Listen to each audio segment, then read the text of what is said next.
Graças e paz, irmãos. Quero pedir para os irmãos abrirem Atos 3, versículo 19. Agradeço ao Senhor por mais esta oportunidade, por tudo que Ele tem feito nas nossas vidas, pela palavra dEle que vem para nos ensinar a cada dia um pouquinho mais, né? É uma fonte inesgotável. Amém? Atos 3, versículo 19 diz assim: Arrependei-vos, pois, e convertei-vos, para que sejam apagados os vossos pecados, e para que venham assim os tempos de refrigério pela presença do Senhor. Amém? Coisa boa é poder viver esses tempos de refrigério, né?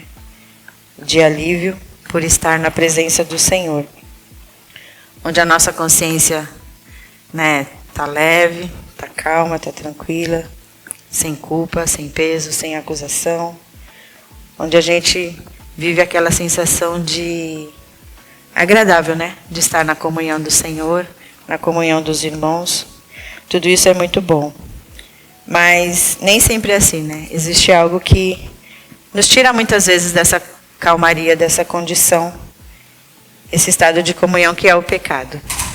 E todas as vezes nós erramos com Deus, nós erramos com as pessoas, a gente erra conosco mesmo, a nossa consciência fica lá presa naquele erro, nossa consciência fica pesada, a gente fica se acusando, se sentindo culpado, vem o arrependimento de ter feito ou de não ter feito, de ter falado algo errado ou de ter se omitido, né? Uma vontade de voltar lá atrás e consertar, para que você não venha viver aquelas consequências que você está vivendo do seu erro passado, da sua falha. E isso não é nada agradável, né? Isso não tem nada a ver com os tempos de refrigério que o versículo cita aqui. A gente vive, na verdade, o oposto, né? Vive um momento de tormenta, um momento de acusação, a mente pesada. Isso só nos perturba. Por mais que a gente tenta se livrar, por mais que a gente tenta esquecer, vira e volta, você está ali remoendo aquela falha. Né? Vira e volta, você está se culpando, se cobrando, se acusando, por que eu fiz, por que eu falei. Né? E o texto, ele começa falando: arrependei-vos, pois, e convertei-vos. Quando existe, irmãos, o arrependimento de verdade e uma conversão real, que você muda, né, a rota, você muda os seus costumes, as suas atitudes, aquele direcionamento errado que você estava tendo. Quando existe de fato o interesse de você se corrigir, de você consertar e não fazer de novo um arrependimento genuíno, você encontra o perdão de Deus, né, para os seus erros, para os seus pecados. A misericórdia do Senhor, ela te alcança quando parte de você um arrependimento e um desejo de consertar. O versículo fala: arrependei-vos e convertei-vos. Então você se arrepende e se converte para o lugar certo. Né? Quando existe isso, você encontra o perdão do Senhor, quando você se achega a Ele, o perdão das pessoas. A palavra diz em Salmo 51:17 que Deus, ele não rejeita um coração arrependido, quebrantado e contrito. Então, quando a gente se achega a Ele com esse coração arrependido, com esse coração quebrantado, Ele nos perdoa. Né? Mas muitas vezes a gente é que não se perdoa. Né? Nós não somos misericordiosos com a gente mesmo. E dependendo do erro que você cometeu, né, você tem muita dificuldade de se perdoar, de se absolver daquela culpa. Mesmo porque todo pecado tem a sua consequência. Né? E a gente não tem como se livrar, escapar das consequências. Mas do mesmo jeito que é super importante você receber o perdão do Senhor, receber o perdão das pessoas, também é muito importante você conseguir se perdoar, né? Para que você possa viver livremente a graça de Deus. Viver livremente, né? Da graça, da presença de Deus, sem o peso da culpa, né? Para te atrapalhar ali. Às vezes é muito fácil eu perdoar o erro do outro, né? Eu relevar, eu entender o que a pessoa fez, mas é muito difícil eu perdoar o meu próprio erro. né? A gente releva, a gente esquece o que o outro fez, mas é duro com a gente, é rígido com a gente mesmo, é rigoroso. Né? Aquela famosa frase que você sempre escuta alguém dizer: eu não me perdoo por aquilo que eu fiz. Eu não podia ter feito aquilo, não tenho perdão para o que eu fiz. A pessoa mesmo não se libera, né? Não se perdoa. Em 1 João 1,9, diz: se confessarmos os nossos pecados, Ele é fiel e justo para perdoar os nossos pecados e nos purificar de toda injustiça. Isaías 43, 25, Deus mesmo fala: eu sou o que apaga as tuas transgressões por amor de mim, e dos teus pecados eu não me lembro mais. Então, se Deus não se lembra, por que é que a gente fica lembrando, né? Por que é que a gente fica remexendo toda hora naquilo que para Deus não existe mais, né? Naquilo que Ele já apagou, né? Ele já me libertou da culpa, já me purificou, já limpou a minha culpa. Então, eu ouvi um pensamento, né, pesquisando sobre essa palavra, onde falava que o pecador perdoado, ele precisa aceitar o perdão de Deus, para caminhar de novo com Deus, desfrutando da sua graça. Muitas vezes nós não nos sentimos perdoados, né, mas o Senhor já nos perdoou. Então, o que a gente precisa fazer é aceitar esse perdão do Senhor para caminhar livremente com Ele. Né, viver se culpando e se condenando não vai testificar do Senhor sobre quem Ele é, sobre o que Ele fez nas nossas vidas, não glorifica o Senhor em nada. Agora, quando eu falo para as pessoas, eu falo para o mundo, o quanto o Senhor já me perdoou, né? O quanto Ele já me limpou, né? O quanto eu me sinto leve porque Ele já tirou as minhas culpas, o quanto, né, Ele nos anima, nos alivia, isso glorifica o nome do Senhor, isso traz paz. E ficar remoendo os erros do passado, lembrando das coisas negativas, não vai fazer bem para nós, não faz bem para nós, porque isso não vem da parte de Deus. Vem do inimigo, que é o nosso acusador, que quer ficar nos acusando.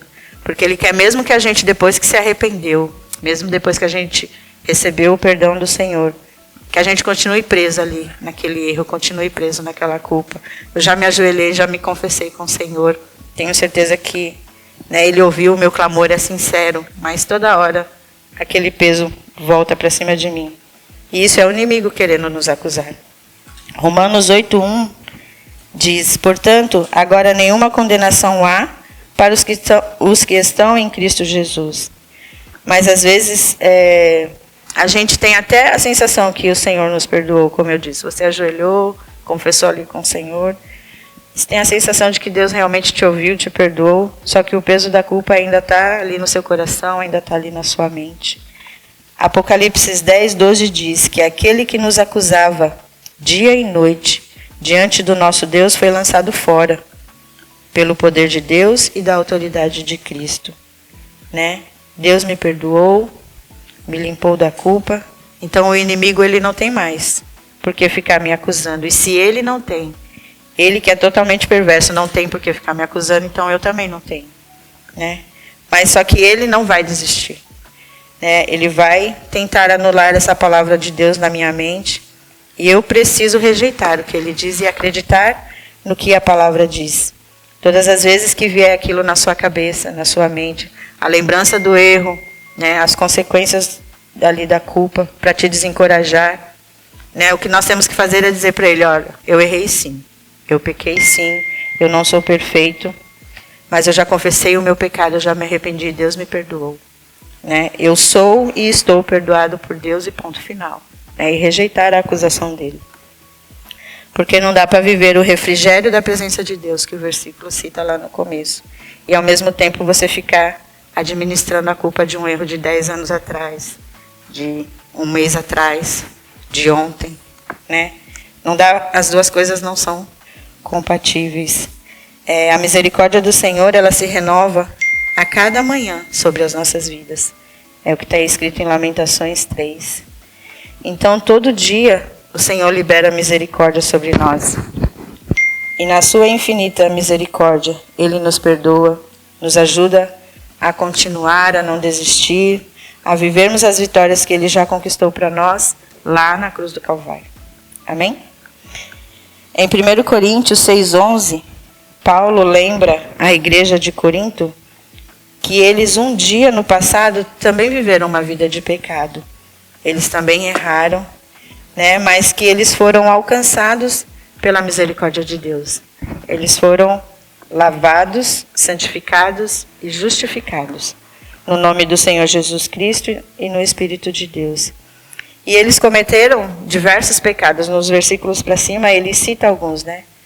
Mas isso não importa qual foi o pecado que você cometeu. No texto ele fala sobre roubo, sobre avareza, sobre imoralidade, idolatria e tantos outros pecados que aquela igreja já tinha cometido no passado. Mas se houve um arrependimento sincero, uma mudança de conduta, de pensamento, o sangue de Jesus nos justifica de todo o mal, né? O diabo vai tentar nos enganar, fazer com que a gente não se sinta digno, que a gente não tenha o direito do perdão, se sinta uma pessoa sem valor. Mas não é assim que Deus nos vê. Deus nos vê como seus filhos amados. Ele nos salvou, nos justificou e Ele nos abençoa de uma forma sobrenatural, né? E nós temos que acreditar no que a palavra de Deus diz e não nas mentiras do diabo para nos destruir, né? Uma pessoa que muito erra, ou quem, vamos dizer, comete assim erros que são mais gritantes, apesar que para Deus não existe pecadinho nem pecadão, né? Todos nós pecamos. Os pecados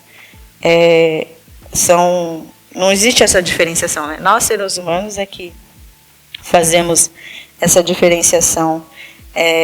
Mas uma pessoa assim que muitas vezes comete pecados que chamam mais os nossos olhos, elas acham que ela não tem direito ao perdão, sei lá, um pedófilo, um estuprador, né? Essas pessoas que sequestram os outros e torturam. Muitas vezes considera que não tem mais direito ao perdão, que não merece o perdão. Mas o perdão de Deus não tem a ver com merecimento. Deus não nos perdoa porque a gente merece, né? Não é pelo que a gente faz, né? Ele nos perdoa pela sua infinita graça e misericórdia. Não é porque eu fiz algo para merecer o perdão ou deixar de merecer o perdão do Senhor. Ele nos perdoa pela sua infinita graça e misericórdia. Porque muitas vezes nós já nascemos no pecado, né? Essa é a nossa natureza. Você acaba de sair dali da barriga da sua mãe, você já é um pecador, né? E vencer totalmente o pecado a gente nunca vai conseguir, embora nós vamos morrer tentando, né? A gente vai morrer tentando se corrigir. Mas, né, o critério do perdão do Senhor não é o merecimento. Não é pelo que eu fiz ou pelo que eu não fiz. É pela sua infinita graça e misericórdia para com a minha vida. Provérbios 26:13 diz que quem esconde os seus pecados não prospera, mas quem confessa alcança misericórdia. Então, se existe algo a ser feito para que eu venha receber o perdão de Deus, seja lá qual foi o pecado, é a confissão e é o arrependimento sincero. E se eu ou você já fizemos isso, então nós podemos ter certeza que o Senhor nos perdoou, né? E também já nos livrou do peso da culpa. E nós temos que corresponder a isso que o Senhor fez por nós, né? Aceitar o perdão de Deus, se sentir perdoado e ser livre do tormento do sentimento da culpa. Porque isso é uma cilada do inimigo para nos paralisar, nos entristecer, nos deprimir, nos impedir de sonhar novamente, né? Nos impedir de, né, ter esperança que tudo bem, eu caí, eu errei, mas o Senhor vai me dar condições de levantar, fazer diferente, né? Forças para passar pelas consequências do meu erro, né? Mas que essa culpa não venha minar a nossa fé. Jonas, no ventre do grande peixe, ele se arrependeu do seu erro. Ele confessou o seu pecado lá dentro da barriga do peixe e Deus o perdoou, né? Deu uma nova chance, porque Deus ele tem prazer em nos abençoar, ele não é um Deus carrasco. Jonas aceitou o perdão de Deus e prosseguiu. Não ficou ali, deprimido, parado, reclamando, se lamentando do seu erro. Saiu do peixe e foi fazer o que Deus havia pedido para ele fazer. Os nossos erros, eles não cancelam os planos de Deus nas nossas vidas.